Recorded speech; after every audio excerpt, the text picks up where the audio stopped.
নমস্কার বন্ধুরা, আমি সোনুর কিচেনে সকলকে স্বাগত জানিয়ে শেয়ার করছি তোমাদের সঙ্গে একদম ছোট্ট একটি ভিডিও। বন্ধুরা, খুব সহজেই তোমরা সামনেই জন্মাষ্টমী, এই জন্মাষ্টমী উপলক্ষে কিন্তু এই রেসিপিটি বানিয়ে রাধা গোবিন্দকে ভোগ হিসেবে নিবেদন করতে পারো। আর এই রেসিপিটা বানানো খুব সহজ, হাতে মাত্র দুটো উপকরণ থাকলে ঝটপট বাড়িতে বানিয়ে ফেলতে পারেন এরকম নরম তুলতুলে তালের বড়ার রেসিপি। তো রেসিপিটি বানানোর জন্য এখানে নিয়ে নিয়েছি 2 বাটি তালের পাল্প। আমি এখানে পাল্পের মধ্যে কোনো রকম চিনি গুড় ব্যবহার করিনি, তালটা যথেষ্ট ভালো মিষ্টি আছে তার জন্য ব্যবহার করিনি। আপনারা তালটা বুঝে চিনি গুড় ব্যবহার করতে পারেন। তারপর দিয়ে দিচ্ছি চালের গুঁড়ো। আমি এখানে চালের গুঁড়ো ব্যবহার করছি বন্ধুরা। এখানে আতপ চালটাকে আগে থেকে ভিজিয়ে 30 মিনিট তারপর গুঁড়ো করে নিয়েছি। আপনারা চাইলে চালের গুঁড়োটা আগে থেকেও বানিয়ে নিতে পারেন। আমি সঙ্গে সঙ্গে বানিয়ে দিয়ে দিচ্ছি তালের পাল্পের মধ্যে। এখন আমি ভালো করে মেখে নেব হাত দিয়ে, আর একবারে চালের গুঁড়োটা দেব না, অল্প অল্প করে যদি আমার লাগে সেই অনুযায়ী আমি চালের গুঁড়ো এখানে দিয়ে ভালো করে একটা ব্যাটার বানিয়ে নেব। তবে এই ব্যাটারটা খুব বেশি পাতলা বা খুব বেশি ঘন হবে না, মানে খুব বেশি মোটাও করা যাবে না, এটা যেন হাতের মধ্যে ভালো করে উঠিয়ে নেওয়া যায় সেই রকম বানিয়ে নিতে হবে এই ব্যাটারটা। আমি ব্যাটারটা দেখিয়ে দিচ্ছি বন্ধুরা কিভাবে বানাতে হবে বা আমি কিভাবে বানিয়েছি। তো ব্যাটারটা দেখো, আমি এখন আবারও একটু চালের গুঁড়ো নিয়ে নিয়েছিলাম, তারপর ভালো করে মেখে নিয়েছি। এখন দেখো ব্যাটারের কালারটা হালকা একটু চেঞ্জ হয়ে গেছে, যেহেতু আমি আবারও 1 মুঠোর মতো চালের গুঁড়ো এখানে ব্যবহার করেছিলাম। এখন ব্যাটারটা দেখো আমি কিভাবে হাতের মধ্যে নিয়ে নিচ্ছি, এইভাবে দেখো ফেলে দেখিয়ে দিচ্ছি। যদি এইভাবে ফেলে বুঝে যাও যে এরকম পড়ে যাচ্ছে, তাহলে বুঝবে যে ব্যাটারটা একদম পারফেক্ট তৈরি হয়ে গেছে।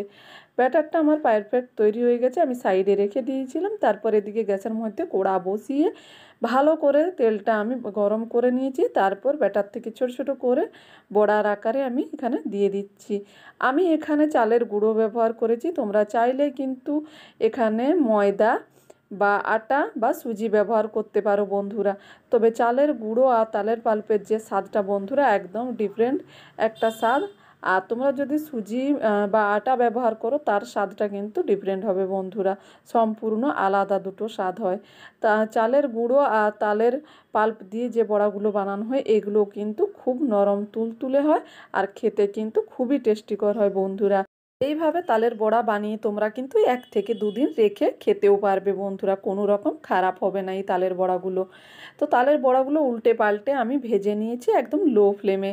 যখন তালের বড়া থেকে সুন্দর একটা কালার এসে গেছে আর উপরটা মুচমুচি হয়ে গেছে, ভিতরটা একদম নরম তুলতুলে, তো সেই সময় আমি তেল থেকে তেল ঝরিয়ে বড়াগুলোকে উঠিয়ে নেব। বড়াগুলো হয়ে গেছে, এখন আমি একইভাবে আমি সবগুলো বড়া ভেজে নেব।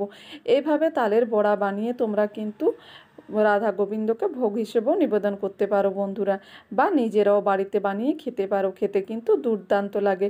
যেহেতু এখন তালের সিজন বন্ধুরা, তাই তালের অনেক রকম পিঠে আমরা অনেকেই বানিয়ে থাকি। তো অবশ্যই একবার এই তালের বড়াটা বানিয়ে দেখতে পারেন। খেতে কিন্তু দুর্দান্ত লাগে, একদম নরম তুলতুলে হয় ভেতরটার, উপরটা একটু মুচমুচে হয়, যেহেতু চালের গুঁড়ো দিয়ে বানানো বন্ধুরা।